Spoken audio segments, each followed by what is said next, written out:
Oh my goodness. Hi everybody, it's Monica King and I'm out in my garden on February 3rd and it's hot. I am in a tank top and I'm gonna need a glass of iced tea pretty soon. This is just crazy. The weather really doesn't know what it's doing. Watch, it'll probably freeze tonight. I mean, that's how crazy it's been. But I'm okay with it because we're getting all kinds of greens, and so I'm going to take you for a little walk around the garden. Okay, here's some of those wonderful free greens I keep on talking about. And I remember I keep on telling you, London Rocket, wild mustard. When it gets this big, look at the size of that one. When it gets that big, I pick it. I don't pull the roots out. I just pick the big leaves and I give it to my rabbits and chickens and my ducks. My Muscovy ducks love it.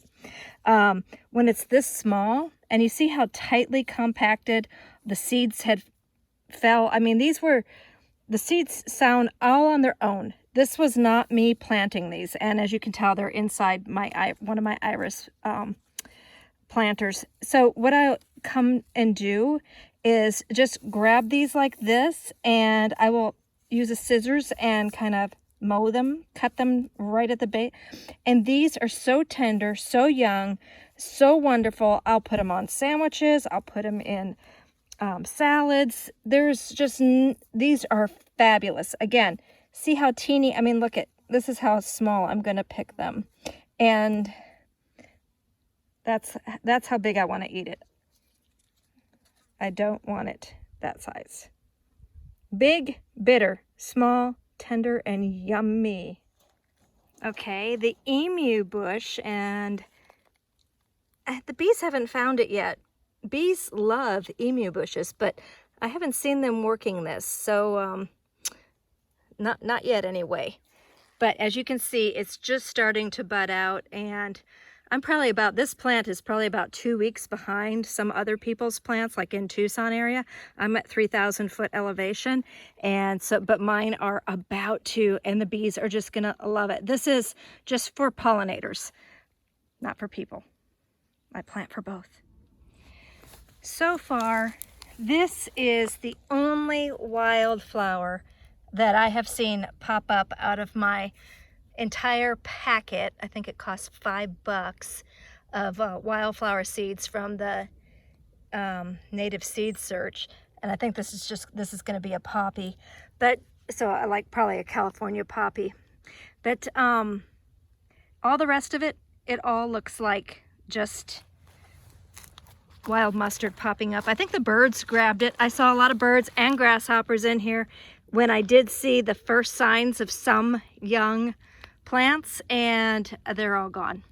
So what I'm going to start doing is starting my wildflowers from seeds inside my greenhouse, transplanting them, protecting them, and then hopefully I can get them started. Well, they'll just start reseeding themselves.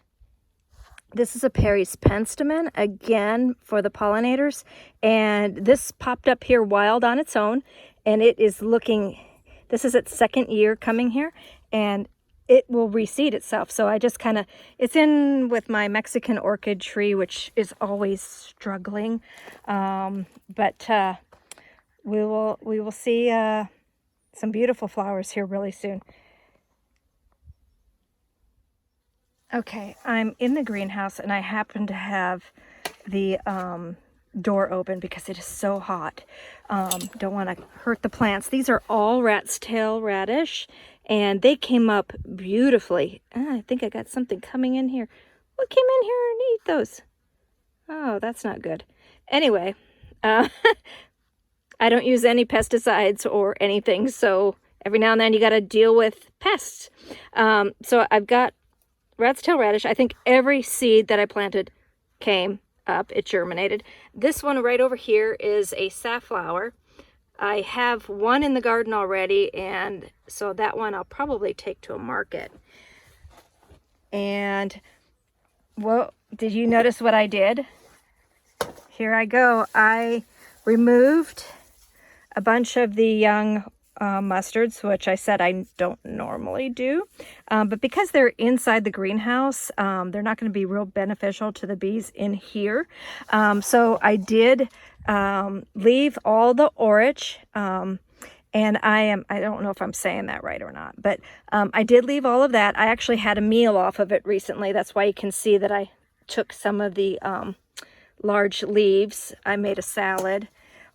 And I put in there a mix of lettuces. So there's like a lettuce blend germinating in here.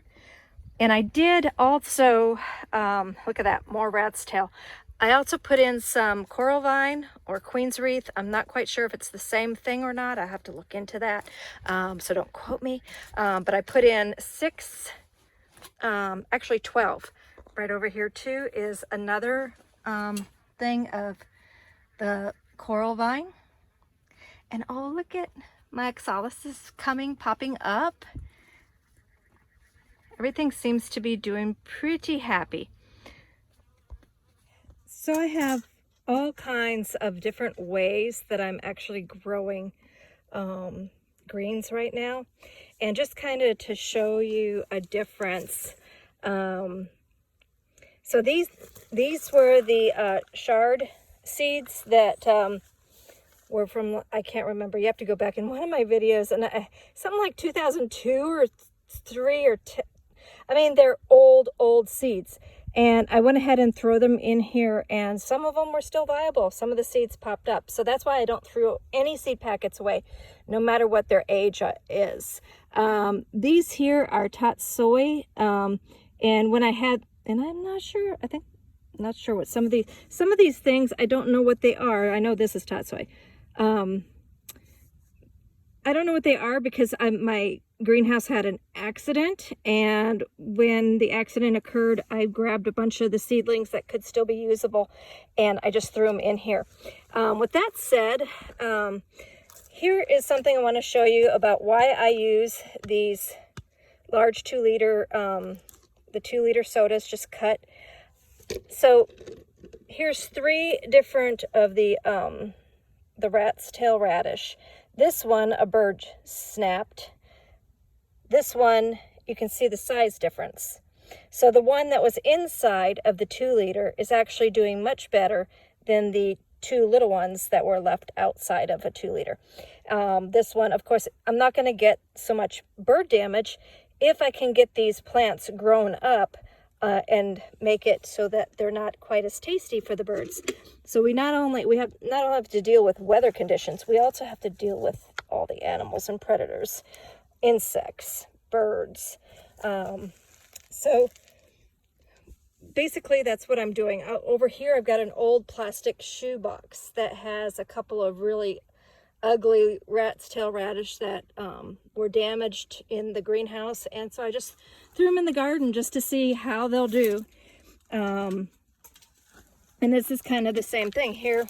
I just took the 2-liter cover off of this red leaf lettuce because in the greenhouse I only had one left, and it was such a teeny weeny baby, but I didn't want to throw it away. It just is a seed that didn't sprout until late, a lot later than the others. So instead of writing it off, I moved it out to the garden, and just this morning, it's just been put out here.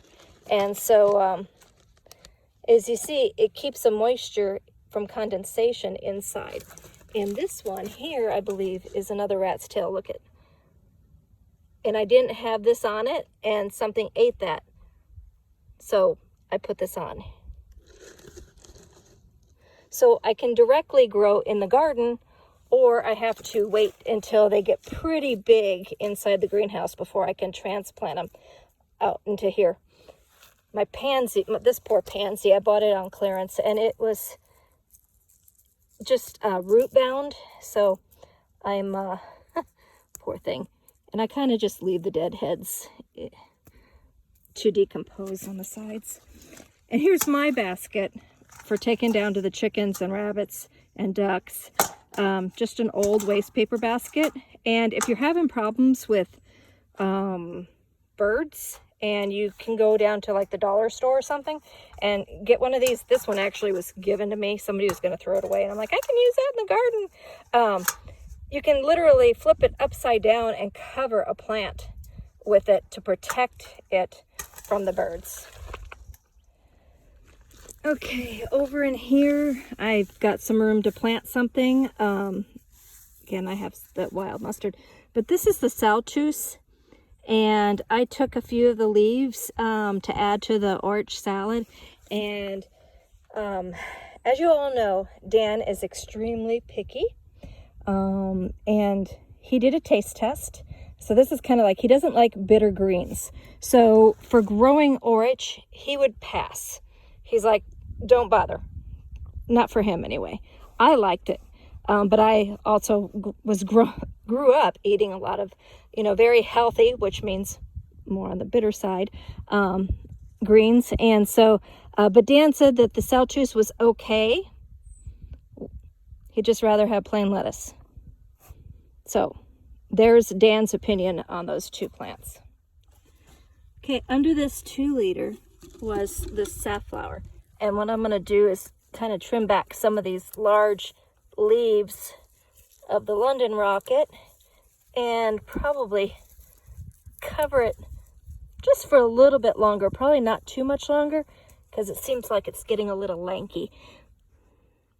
Okay, I don't know what I was thinking. When I deadheaded the pansies, pansies are one of the most used edible flower. So why not give the deadheads to the chickens and ducks? Ta-da! Okay, that was kind of like a stupid thing. So yeah, that's going to them. In turn, they'll make me some fertilizer, but I have to age it first. Okay, this is Napa cabbage or Chinese cabbage, which basically the saltuse is Chinese lettuce. This is Chinese cabbage. I like planting things fairly close together if I can, because as you can tell, no weeds can get in here, and these are doing just fine. I have been trimming some of the side leaves. As you can see, we've had multiple meals off these already. I'm not waiting for it to head. I'm already like this big leaf here. I'm gonna go ahead, I'm gonna harvest some of these for dinner. That way, if something does happen to these in the meantime, all the energy that I put in making these is not wasted. I'll have at least had a few meals off of them. So if a rabbit came in here tomorrow, wiped it all out, I still would have had some benefits from my plants. With that said, these would make really lovely cabbage rolls. So maybe I might take some leaves to market as well. That one, something's having its own way with that. That one I think I might take out and give to the ducks and chickens. It's been eaten by something else. Again, pesticides. No, we'll never use them. Every now and then I'll just leave a pest, eat some juicy, yummy greens. If you're wondering about, like I have checkerboarded mottled shade, I found this, it's a military tarp. I found it at a thrift store and I love it. Works really great to give partial shade to the plants, and they seem to be happy with it. Since I put it in, they've definitely become a lot lusher and thicker. The kohlrabi over there in the corner, when I first put it in, it looked like that one, and that one looked like it was dying. So it seems as though it's kind of helping everything. These are all collard greens. The collards are starting to actually look like I can do a collard harvest, which is fabulous. So literally I am starting to definitely eat off the garden. So now my next step is how much can I do self-sustainable?